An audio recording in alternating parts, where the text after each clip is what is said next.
I only kind of like deal with people within the industry because I know for sure they're getting tested.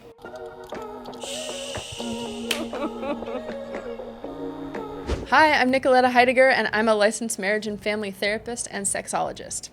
Hi, I'm Lana I am a streamer and content creator on Chatterbait. And today we are welcoming Cali Caliente. Hi, I'm Cali Caliente, and I'm a pretty popular star. Award-winning star, Cali Caliente. Hi. Queen, right? Yes, ma'am. That's what they call me. And today we're going to be talking about some sexual health tips and how to find some mind, body, spirit health and what feels healthy for you. Let's start it off with, how do each of y'all define health, like sexual health? I wouldn't define it at all. I just think that you should go to the doctors and get checked out. Simple tip. Yeah, I just feel like being tested is important. Mm-hmm. I don't know how to... Yeah. It's scary for a lot of people, I think. Mm-hmm. Yeah. Oh, yeah, the waiting on results and things. But I mean, I think overall- it's scary because there's stigma about having some kind of sexually transmitted infection. But fact of the matter is, if you're, if you're having sex, you're probably going to get an STI at some point. If you're active, yeah. Yeah, if you're active, yeah. You're probably gonna catch something at some point, yeah. Like Pokemon, right? Like Pokemon. Catch them all.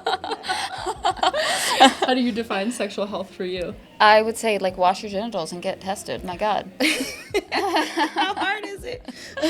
I do agree with you that the stigma of, we were talking about a bit about this earlier, is the stigma of getting tested is so great that some people won't do it, and that's not good. I like that that's changing a lot in the recent years, where it's just go and get tested. There's no shame in going to the clinic every single week if you need to, right?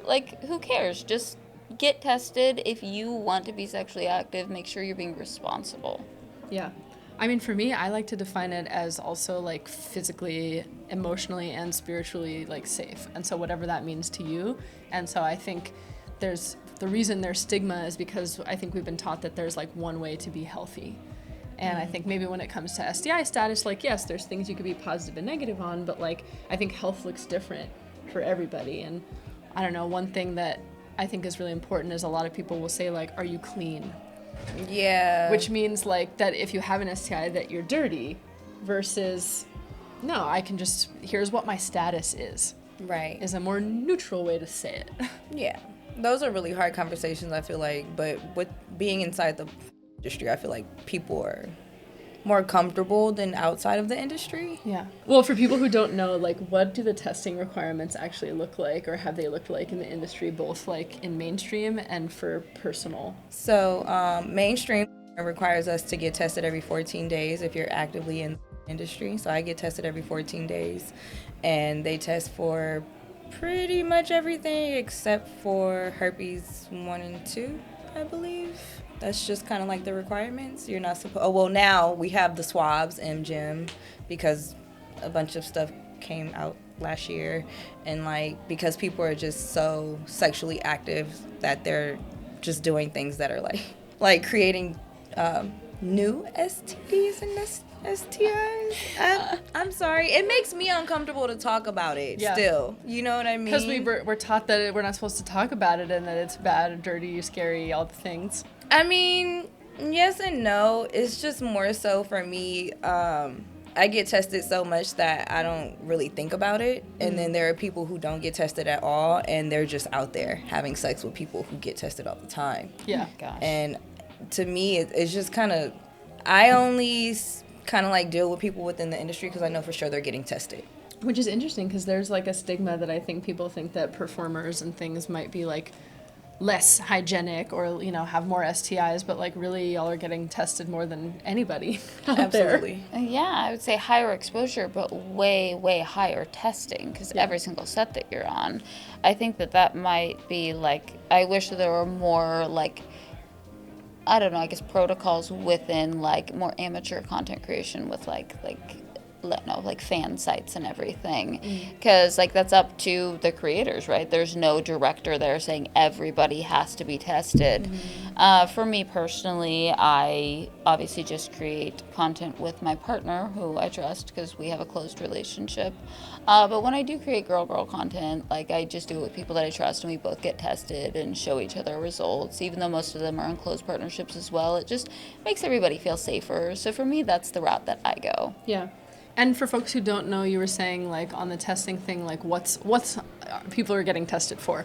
So usually if you're getting a full panel, you've got chlamydia, gonorrhea, syphilis, hepatitis, HIV, AIDS, and then you also mentioned MGEM, so mycoplasma genitalium, I think, and these are like kind of like urological, like they can happen in different parts of your body, and it's like a bacteria kind of thing.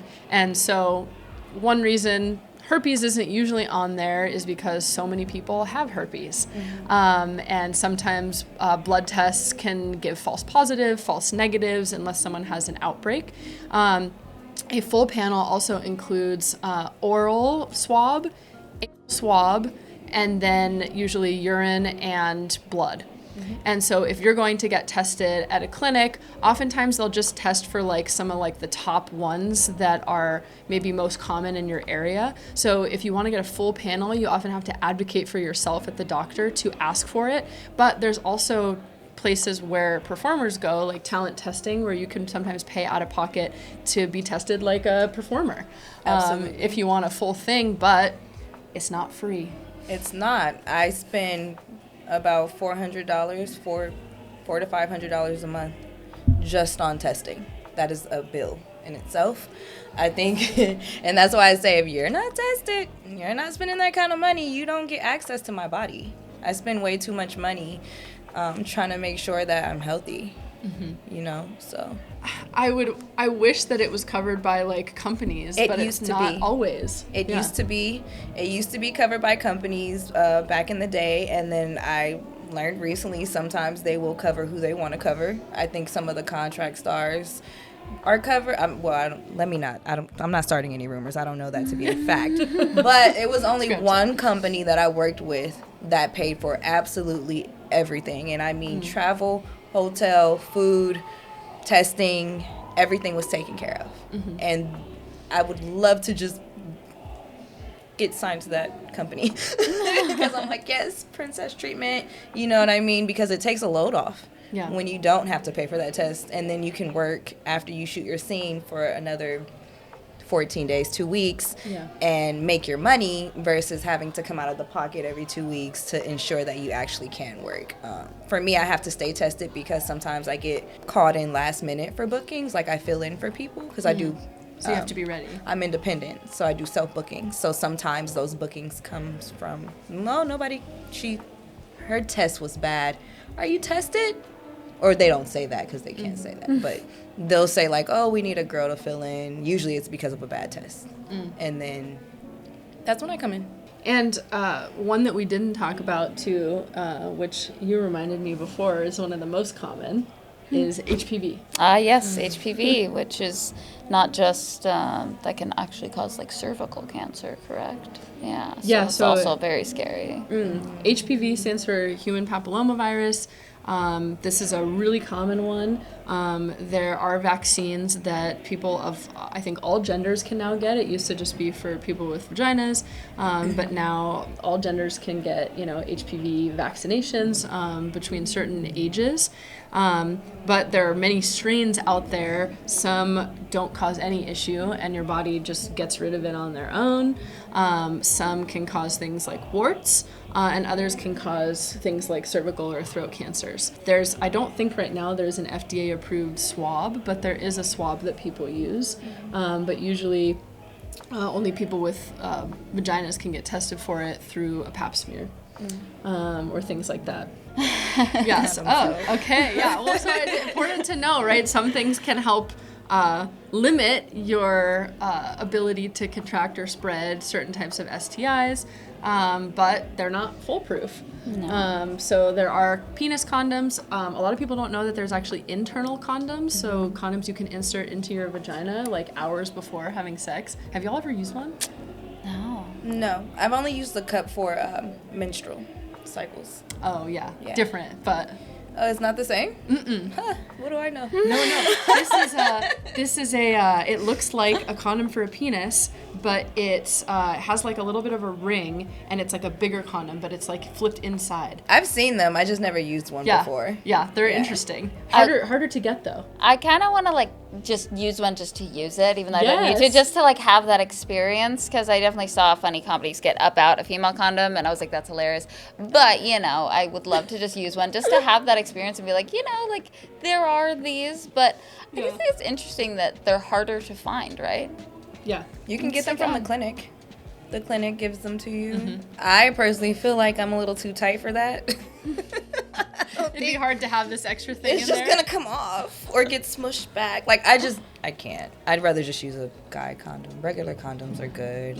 I just pop it on there and go about my day. Yes. But some things are spread skin to skin. But as we're talking about this, I just want to name that, like, if you are sexually active, you will probably get an STI at some point. And the good news is that most of them, including HIV, are manageable as long as you know your status. Yeah. So these are not, life sentences anymore. Like, there's stigma that you might have to deal with internally, but, like, most of these things have either treatment or are manageable, but you won't know unless you get tested. Yeah. If you're struggling to talk about these things with people, there's a framework online that I really like called the STARS framework by Dr. Evelyn Dacker.